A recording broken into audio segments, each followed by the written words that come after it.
Alan Watts is a philosopher of the human spirit and the mysteries that enshroud existence. His words were woven with wisdom, each phrase a brushstroke painting the canvas of the mind. He taught that in embracing the mind's ebbs and flows, one could find tranquility amidst chaos. Do not seek motivation in the external world, he urged, for it resides within the depths of your desires. Find your passion, and motivation will be its steadfast companion. Yet, beyond the confines of the mind and the whispers of motivation, Alan Watts gazed into the vast expanse of the universe. He pondered its mysteries and beckoned others to do the same. In his mellifluous voice, he would muse, "We are not just separate from the universe, but a part of it. To understand its mysteries, one must embrace the interconnectedness of all things," illustrating that the universe was not merely a puzzle to be solved, but a symphony to be experienced. In its grandeur lay the beauty of existence, and in our connection to it lay the keys to unlocking the profundity of life. In the hushed whispers of his lectures, Watts revealed the enigmatic dance of existence. He spoke of the illusory nature of our perceived reality, painting vivid landscapes of the interplay between the self and the cosmos. His narrative soared through the celestial realms, immeasurable depths of the universe. For him, the universe was not a puzzle to be solved, but a spectacle to be cherished, an orchestration of cosmic wonders waiting to be embraced. As the sands of time cascaded, he left an indelible mark on the seekers of truth, guiding those who listened toward the essence of existence, the secrets of the mind, the fervor of motivation, and the unfathomable enigma of the universe. He has main lessons shared. First, the illusion of separation and interconnectedness. Alan Watts emphasized that the sense of being an isolated individual is an illusion. He suggested that everything in the universe is interconnected, and that the boundaries we perceive between ourselves and the world are constructs of our minds. He suggested that our sense of self is intricately tied to the environment, society, and the universe as a whole. Instead of viewing ourselves as separate from everything else, he encouraged recognizing our deep interdependence with the world. He also proposed that, by transcending the conventional notion of self, individuals can experience a profound sense of unity with the universe. This transcendence involves letting go of rigid self-identity and embracing a more fluid, interconnected understanding of existence. It's that the self is not a solid, unchanging entity, but rather a constantly changing and evolving process. He compared the self to a whirlpool in a stream, a pattern that emerges temporarily, but is not a permanent fixture. He added also the concept of the ego as a construct, a mental fabrication that creates a sense of individual identity and separateness.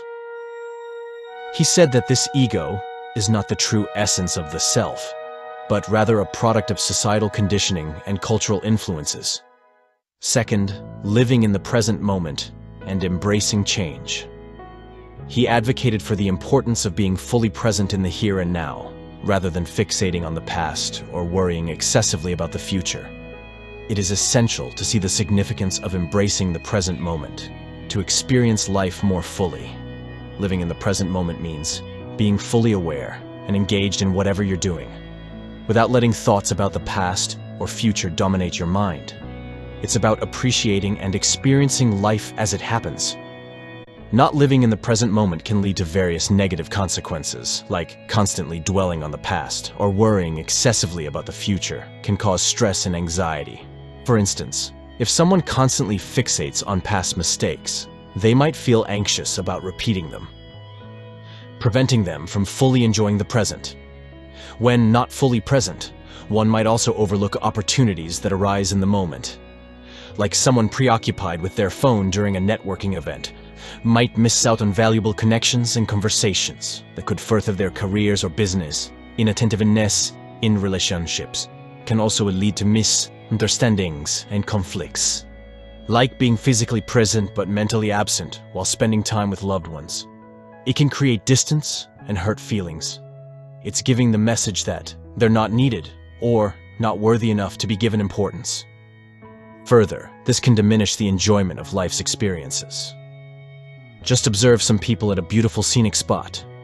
Instead of cherishing the valuable encounter with nature, structures, and people, they're too busy thinking about work or other issues, so they might miss out on appreciating the beauty around them. This can also affect decisions, like basing on past regrets or future fears, rather than the present reality, can lead to poor choices. So, by not living in the present moment, individuals might miss the richness of life, experience higher stress levels, and struggle to make the most of their opportunities and relationships. Now, on change, we have to note that change and impermanence in life are part of existence. Instead of resisting change, Watts suggested embracing it as a natural part of living, allowing for personal growth and adaptation. Embracing change, according to him, involves understanding that change is an inevitable part of life. He often used the metaphor of the flowing river. Just as a river is constantly changing, life is in a constant state of flux. Resisting change leads to suffering, while accepting and flowing with it brings peace and harmony. For example, imagine you're stressed about an upcoming change of procedures or rules at work. Instead of resisting it, Watts would suggest embracing the change by acknowledging that it's a natural part of your career progression. By staying present and open to the new opportunities it brings, you might find it easier to adapt and grow. Third, the paradox of control. Alan Watts discussed the paradox that the more we try to control and grasp onto things, the more we may feel out of control. He encouraged acceptance and letting go, suggesting that by releasing our need for control, we can find a greater sense of peace.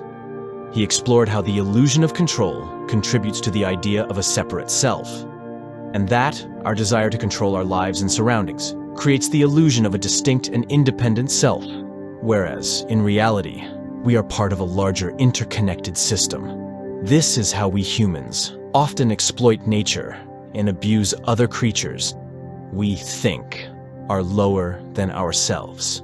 He observed that we humans have an innate desire to control our lives, circumstances, and surroundings. This desire stems from our need for security, predictability, and a sense of mastery over our existence. We strive to control our careers, relationships, health, and various aspects of life to feel secure and stable. These are very useful in many instances, but we just have to acknowledge that we don't have to control everything or dominate with iron hands. Alan Watts also pointed out the paradox that the more we strive for control, the more we may feel out of control. He argued that our relentless pursuit of control often leads to stress, anxiety, and frustration, because life inherently involves uncertainty and unpredictability. No matter how much we plan or exert control, there are countless variables beyond our influence. Our pursuit of control often leads to resistance against the natural flow of life. By clinging to a rigid need for control, we resist change and struggle against the inevitable ebb and flow of existence. This resistance causes inner tension and a sense of disconnect from the present moment. So, rather than advocating for a complete lack of control, Alan Watts proposed the idea of surrender and acceptance. By acknowledging the limitations of control and embracing the uncertainty of life, we can find greater peace. This doesn't mean being passive, but rather cultivating an attitude of openness and flexibility in the face of life's unpredictability. He encouraged that we can let go of the illusion of control and embrace a more spontaneous and accepting approach to life. This involves releasing the constant need to manipulate outcomes, and instead, learning to flow with the rhythm of existence. These help us to reevaluate our relationship with uncertainty, suggesting that by relinquishing the need for absolute control, we can find a deeper sense of harmony and peace within ourselves, and with the ever-changing world around us. Watts' teachings often aimed to challenge conventional thinking and encourage individuals to perceive reality from a different perspective, fostering a deeper understanding of oneself and the world, like challenging individuals to reconsider their perception of identity, encouraging a shift away from the idea of a fixed, separate self toward a more fluid, interconnected, and integrated understanding of being. His philosophical insights continue to influence many in their quest for meaning and understanding to this day. Wish you all the best in life. See you on the next videos.